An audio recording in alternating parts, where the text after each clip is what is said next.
வணக்கம். Red news செய்திகளுக்காக நான் சுனிதா ராமச்சந்திரன். விலாங்காடு பாக்கத்தில் டாஸ்மாக் கடை திறப்பதை கண்டித்து பெண்கள் சாலை மறியல். திருவள்ளூர் மாவட்டம் புழல் ஊராட்சி ஒன்றியத்திற்குட்பட்ட விலாங்காடு பாக்கம் ஊராட்சியில் உள்ள மாதவரம் அருமந்தை நெடுஞ்சாலையில் புதியதாக டாஸ்மாக் கடை வருவதை அறிந்த அப்பகுதி பெண்கள் திடீரென சாலை மறியலில் ஈடுபட்டனர். புதியதாக திறக்கப்பட உள்ள டாஸ்மாக் கடை அருகே பேருந்து நெருக்கடி உள்ளதாலும் குடியிருப்பு பகுதிக்கு செல்லும் முக்கிய சாலை சந்திப்பு என்பதாலும் அப்பகுதியின் வழியே செல்லும் பெண்கள் பள்ளி மாணவ மாணவிகளின் பாதுகாப்பு கேள்விக்குறியாகிவிடும் என்றும் வேண்டாம் வேண்டாம் டாஸ்மாக் வேண்டாம், திறக்காதே திறக்காதே டாஸ்மாக்கை திறக்காதே என்று முழக்கங்களிட்டு சாலை மறியலில் ஈடுபட்டனர். சுமார் 1 மணி நேரம் நடைபெற்ற இந்த சாலை மறியலில் மாதவரம் அருமந்தை நெடுஞ்சாலையில் போக்குவரத்து பாதிக்கப்பட்டது. இது குறித்து தகவல் அறிந்த வருவாய்த்துறை மற்றும் காவல்துறையினர் பொதுமக்களிடம் பேச்சுவார்த்தையில் ஈடுபட்டனர். பேச்சுவார்த்தையில் உடன்பாடு ஏற்பட்டதை தொடர்ந்து பொதுமக்கள், பெண்கள் அங்கிருந்து கலைந்து சென்றனர். இதனால் அப்பகுதியில் சிறிது நேரம் பரபரப்பு ஏற்பட்டது.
சார், நாங்கள் இங்கே விலாங்காடு பாக்கம் ஊராட்சியில் இருக்கிறோம் சார்.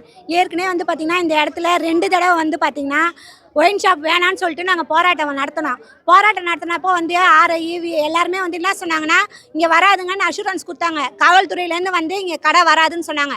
இப்போ வந்து பார்த்திங்கன்னா 3வது முறையாக வந்து இங்கே கடை வைக்கிறதா எங்களுக்கு வந்து தகவல் வந்துருக்குது. அதனால் நாங்கள் வந்து என்ன சொல்கிறோன்னா, இந்த ஆர்ப்பாட்டம் வந்து இப்படியே தான் இருக்கும். எங்களுக்கு வந்து உயர் அதிகாரிகள் யார் யார் இருக்கிறாங்களோ அத்தனை பேர் வந்து எங்களுக்கு அஷூரன்ஸ் கொடுத்தாதான் நாங்கள் வந்து பார்த்திங்கன்னா இங்கேருந்து கலைவோம். அது வரைக்கும் இந்த போராட்டம் சாலையை மறித்து நாங்கள் போராட்டம் செய்வோம். எங்களுக்கு வந்து பார்த்திங்கன்னா சுற்றிலும் எங்கள் கம்பெனிங்க இருக்குது. இந்த கம்பெனிங்களை வச்சு தான் நாங்கள் வந்து வாழ்வாதாரம் நடத்துகிறோம். நாங்களாம் வேலைக்கு போகிறவங்க தான். காலையில் 9 மணிக்கு நாங்கள் போனோன்னா சாயங்காலம் 7 மணி 8 மணிக்கு தான் எங்களுக்கு வேலை விடுவாங்க. நாங்கள் வேலையை விட்டு வரும்போது பார்த்திங்கன்னா குடிச்சுவிட்டு இங்கே இந்த கடை இங்கே இருந்துச்சுன்னா இங்கே பக்கத்துலேயே பார்த்திங்கன்னா பயணியர் நிழற்குடை இருக்குது. எல்லாருமே வந்து பார்த்திங்கன்னா டேஞ்சர் தான் எங்களுக்கு இங்கே கடையே தேவையில்லை. இப்போ வந்து இங்கே கடையே இல்லைனாலும் பரவாயில்ல, இங்கேருந்து 100 மீட்டர் தள்ளனா ஒரு மதுபான கடை திறந்துருக்காங்க. அதுக்கு எதனா நாங்கள் எதிர்ப்பு தெரிவித்தோமா?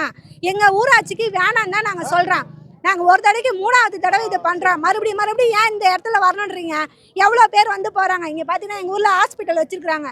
எவ்வளோ பேர் ஆம்புலன்ஸில் வருவாங்க, எல்லாமே இருக்குது. இங்கே வேலையை விட்டு வரும்போதே பெண்களுக்கு வந்து பாதுகாப்பு வேணும். எங்களுக்கு வேறு எதுவுமே கிடையாது. வரும்போது எதனா ஒன்று நடக்கிறதுக்கு முன்னாடி தடுத்துடணும் தான் நாங்கள் இத்தனை தடவை போராட்டம் பண்ணுறோம். வந்து நடந்ததுக்கப்புறம் வந்து ஒரு போலீஸோ இல்லை வேறு அதிகாரிகளோ வந்து வருது எதுக்கு? எங்களுக்கு தேவையில்லைன்றதுக்கோசம் தானே நாங்கள் இவ்வளோ தூரம் போராடுறோம். ஒரு தடவைக்கு 2 தடவை எத்தனை பேரை பார்க்கணுமோ அத்தனை பேர்ட்டையும் பார்த்து எல்லாத்தையும் நாங்கள் வந்து வச்சுருக்குறோம். இங்கே பாருங்கள் இது எல்லாத்தையும் நாங்கள் எடுத்துகிட்டு வந்துருக்குறோம். கொடுக்காம இருந்தனா பரவாயில்ல, எல்லாருக்கிட்டையும் நாங்கள் கொடுத்துருக்கோம். எல்லா அதிகாரிகளையும் பார்த்துருக்குறோம். அதிகாரிகளை பார்க்காம இருந்தால் பரவாயில்ல, அதிகாரிகளை பார்த்து எல்லா சம்மந்தப்பட்ட அதிகாரிகிட்டையும் நாங்கள் வந்து மனு கொடுத்துருக்குறோம். மனு கொடுக்காம இருந்தால் பரவாயில்ல. மறுபடியும் இந்த இடத்துல வந்து ஒயின் ஷாப் வரணும்னு